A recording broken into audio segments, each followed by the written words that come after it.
I ask all of my guests if they had to identify a starting point for their educational journey. You alluded to many different things. Where would your starting point be? You know, I'm going to start with my dad. I remember being 11 years old in here in California in the fields over there. And my dad was a mayordomo. He had a cuadrilla, and I was part of the cuadrilla. My mother was also in the cuadrilla because she was working in the field, so was my older sister. And I believe some uncles. He had a cuadrilla around 20 people, which is a group of workers, and he was responsible. He got paid 10 extra cents to be in charge. And I was a young man. And I remember I stayed behind. I was 11 years old, I was a kid, right? But I learned quickly on leadership.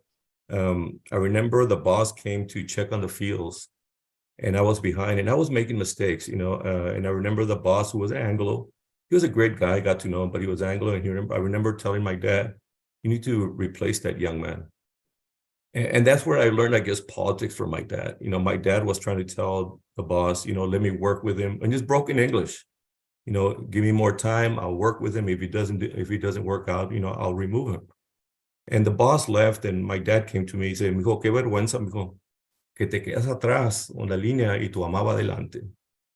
I knew then I had my first expectations meeting with my dad as a leader. He set the expectations there. He told me, "You need to step it up." He didn't raise his voice, but he was disappointed. And I got the message. He didn't raise his voice. And I saw my mother, and there's no reason why I should be behind my mother, he told me. And you need to be better than, and you can be better than that. And that's where I learned about leadership. And my dad was the first leader in my life. And that's where everything started. I knew somehow, in some way, I would be a leader. I just didn't know where. I didn't know how I was going to get to where I am right now. But here I am. Yeah.